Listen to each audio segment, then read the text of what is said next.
implemented. And so I think that's the right place for it to happen. I think they're going to get real answers. I'm going to do my job. I'm going to let the facts come, or whatever the facts are, and I will do what is right once I see what those facts are, once we hear from the intelligence committees. Will you support... Excuse me, I'd like to ask a question. As a follow-up, it sounds like I know the answer, but I just wanted to follow up. Will you support and advocate for an independent prosecutor or bipartisan to investigate Russia's interference in the 2016 election? I'm open to it. I do think it delays. I've supported those in the past, and I would be open to supporting that in the future. The problem is it sets the process back probably 6 months. I think the right place is it's already going. We've seen, I think, again, people that are very well respected on both sides of the aisle. Adam Schiff, Mike Conaway, and a list of people, again, me talking to people who serve on the committee, on the Democratic side and the Republican side, saying it's working. We really are having a positive movement on this. We're going to have real answers to be able to bring to Congress. So I want to see if that happens. If something else comes up where they literally cannot do it, then absolutely, I'd be open to that. But I think the right place for it to go is with people who are serving on the Intelligence Committee, who are already in these places. In light of Trump's doing away with H.J. Resolution 40, the law that made it harder for mentally ill people to obtain guns, what is your stand on gun control, and what legislation will you support to keep guns out of the hands of the seriously mentally ill? Well, again, it wasn't a law. This was an executive order, again, that changed. It was an executive order that the ACLU was opposed to. The ACLU, I don't agree with the ACLU very often, but they felt like it was very unfair for someone who has somebody else care for their financial information because they just don't feel like they can do that themselves for whatever reason, for them to automatically be disqualified to be able to apply for a permit. The law is already in place. The law says currently that someone who is mentally defective or committed to any mental institution is already precluded from purchasing a firearm. That's the law that's already in place. But again, I don't always agree with the ACLU, but I think they're right on this, that just to assume that anybody who has a disability, a mental challenge is dangerous, I would just, that is absolutely not true. That is absolutely not true. That there are so many people who struggle with disabilities and mental challenges who are the kindest, nicest, safest people ever. And that is, if someone is, again, mentally defective, this is what the law says, or committed to any mental institution, they're precluded. Nothing has changed in that law. That law is still in place and I support it. Illinois has some of the strictest concealed carry laws in the country. How do you justify your support for federal concealed carry reciprocity when this would make a mockery of Illinois laws? Well, the local laws still are in force. I question how the laws are working. I mean, I still believe when we see Chicago being the murder capital of the world, we've got to address this. With kids killing kids, it's unacceptable. And it's not just... It literally is kids killing kids, and it's got to stop. And it's in a relatively small area in Chicago that's got to happen. So I still believe in the Second Amendment, and I will continue to support the Second Amendment. I believe other states are very different than ours. Some of the challenges that Montana or Wyoming might be having are very different than ours. So I think, again, to recognize the differences in those states, I think makes some sense. But as someone who's passing through, I don't think... I think their Second Amendment rights ought to be protected as well. Order! Order! Okay, there's one more question that I'd like to get to on this issue. Why did you vote yes to repeal the SSA to submit information to the National Background Check System? What was the dilemma on that? So why did you vote to repeal the SSA to submit information to the National Background Check System? Well, no, I think absolutely not true. I support the Second Amendment. I think again, this goes, one of the issues that we hear a lot about is terrorists getting access to guns, who gets on a no-fly list and things like that. I want to make sure again that there's a judicial process, not a bureaucratic process. I support judges making those determinations, especially when it's taking away someone's Second Amendment rights. Absolutely, there's times where it should happen, but there's also times where bureaucracy. A friend of mine, very liberal, but Democrat John Lewis, for a while was on the no-fly list. I mean, that's ridiculous. Again, it's not an accurate list to use for that type of information. Courts ought to be a part of that. If we've got information why someone shouldn't have the ability to have a constitutional right, we should be able to go to court and prove it and make a judge make that determination, not a bureaucrat. Thank you.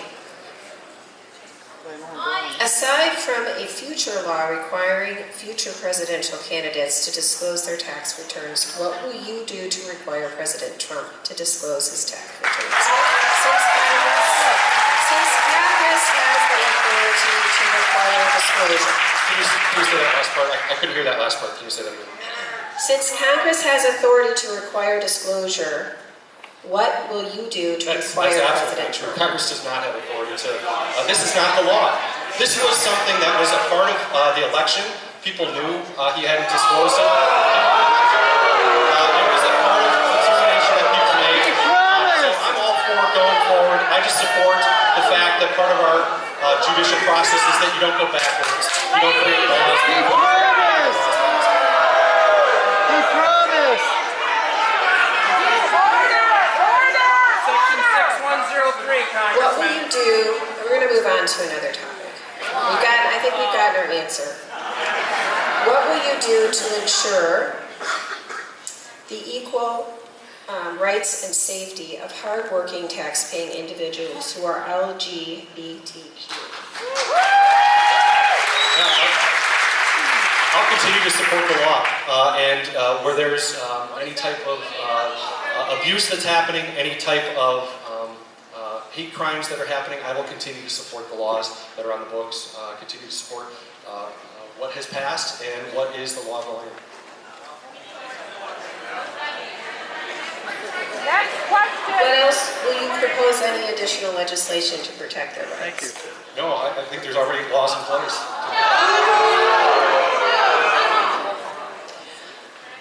We'll switch gears again. Do you support a preemptive strike against North Korea? If so, do you believe that Congress first needs to approve? Well, I don't, but again, I don't have all the information, so I don't support that. I absolutely do believe Congress ought to be a part of something like that, and would support Congress being fully informed, making those decisions. We have watched President Trump and his administration send many conflicting and contradictory messages on foreign policy, including our commitment to NATO, our activities in Syria, and our intentions toward North Korea. Do you see this as a serious problem, and how can Congress address this? What was the first part of it? Can you say that again? President Trump and his administration has sent many conflicting and contradictory messages on foreign policy. Yes, I agree. It's been bumpy. It's been confusing. It is, it's difficult. Even seeing some of the changes with Russia out of the last couple of weeks, I've been very consistent that I'm incredibly concerned about Putin. He's not our friend. He would love to do harm to us if he has the chance, and I will continue to have that perspective. Assad, I think, is a horrible, brutal dictator that I do not support. What's going on in North Korea, again, a very scary, serious threat. So I will continue to do my job. I do think Congress ought to be a part of this, of whatever decisions that were being made. I do think my hope is with the State Department, as that gets more people there serving in different important spots, that we'll be able to continue to build relationships with friends, making sure that our allies know that we are going to stick with them. I still think that is our best course, is to make sure that we're not doing things alone, that we are teaming up, certainly in the Middle East, with some of our best friends. Israel has been an incredible friend, Jordan, Egypt, some of these areas, making sure that we are reaching out to them, that we are working with them where possible. I think it makes much more sense for them to take the lead and for us to be supportive of work that they do to bring stability to a very unstable region. I also think, we need to see, my hope is with China, I've got real concerns there, but my hope is that maybe China can put some additional pressure on North Korea to change how they're acting as well. As a fiscal conservative, this is written by someone in the room, I am concerned about debt and deficit. Trump is on course to spend in 1 year what Obama spent in both terms on golf trips. What is your opinion of this waste, and what can Congress do about it? Yeah, I'm very concerned about it. You know, I never questioned or, I know that in the past different presidents have traveled, and we're going to have to look at this. It is very expensive, and it's important to get. We're going to keep looking at it. There's going to be budgets passed. I don't know what to say. I'm going to do my job. I'm going to do my job, and I'm going to make sure that money isn't wasted. My money, your money isn't wasted. That there's accountability there. I do think I'm not opposed to presidents traveling. I think it has to happen. I think they have to have security with them. I'll continue to support their security. But I think there has to be a reasonableness to it. And we'll continue to watch it. For me, it's way too early to say that this is unacceptable.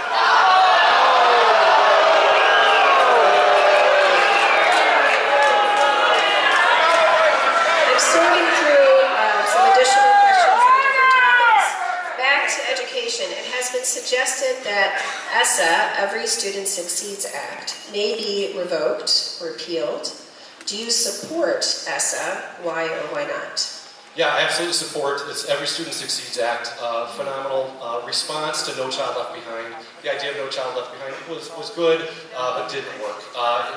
So many failing school districts, so much testing, so many problems with this, so many mandates that came down was really a problem, wasn't working. The Every Student Succeeds Act, I think, is an example that doesn't get a lot of attention of some really good work that we have done as a Congress with the administration over the past couple of years. And this was really Congress taking the initiative on this one. But I'm so proud of my colleagues on the Education and Workforce Committee, reaching out with other committees, Democrats and Republicans working together from the very beginning of saying, this current No Child Left Behind isn't working. It's failing. And we've got to see some changes there. And they crafted something, the Every Student Succeeds Act, that I think is absolutely the right direction to go. Reestablishes a lot of local control. Still has help, and this is where I think there are places where federal government does have to provide some help, where there is places where they just cannot sustain a local school district themselves. And in a state like Illinois, where there's not any help coming from Springfield, there has to be that ultimate backstop of making sure ultimately that kids have the opportunity to learn. So I think the Every Student Succeeds Act was very positive, something that passed, I think it was like 400 yes votes on it. So it was very, very positive, very, very strong, very, very bipartisan. And there's other things that we've done as well, some transportation things that we've done, and a lot of other work that really has been coming together in a bipartisan way. So we can do it, we just need to have more of that. Okay, thank you. Why did you vote to repeal the stream protection rule, which required a 100-foot buffer between coal mining and streams? It also would have required, let me finish please, it also would have required mining companies to restore streams and mined areas to a state similar to what existed prior to mining. Why would you vote against protecting water from coal mining pollution? Why does this benefit the constituents in your district?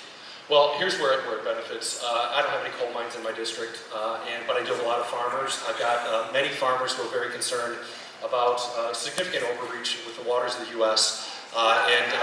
So this is tying that of really an overreach by EPA coming in and taking. This was another thing that was a last-minute rule. Again, I think if the administration, I support the Clean Water Act. The Clean Water Act still is there. Nothing has changed with the Clean Water Act. Every single state, every single locality, if someone is dumping into rivers, it's illegal. If a mining company is dumping into rivers, it's illegal. It's already against the law. The law is there. The law is there. Look at the law. So I support the law. I support the Clean Water Act. Excuse me, please. I'm sorry to support interrupt, Congressman Hultgren. Thank you. We cannot have this screening out. Please do not scream out in that manner. It is not civil. And it is disturbing others in the room who are trying to listen to the answers. So please, I implore you to please stop that. Medicare is financed, this is about Medicare. Should those who are financially able to pay higher Medicare premiums than they currently do to keep the system solvent in the future? So the question is, should those who are able to pay higher Medicare premiums than they currently do to keep the system solvent in the future, is that something you would support? My commitment is that we've got to strengthen Medicare. I don't want it to change. I want it to be strong. I want people who are on Medicare to make sure that it's there. I think my biggest concern is, again, for them to have coverage but not care. I want to make sure that they've got both. And I want to make sure that, that Medicare is strong, that it's financially solid.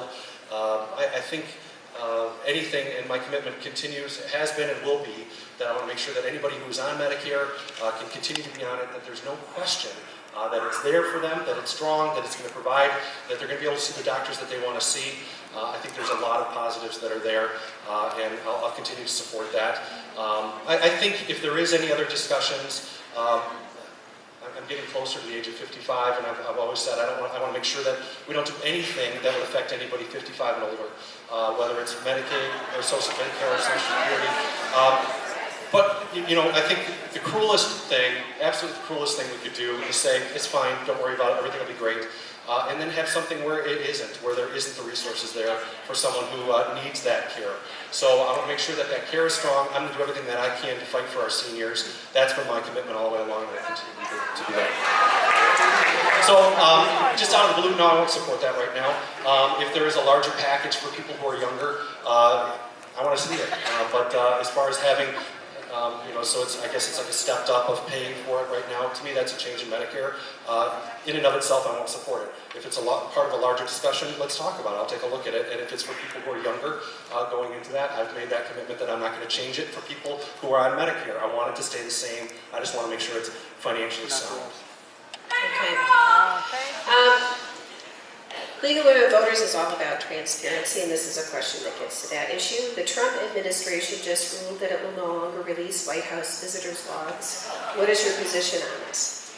Yeah, I think it's a mistake. I'm for transparency as well. I talked about it with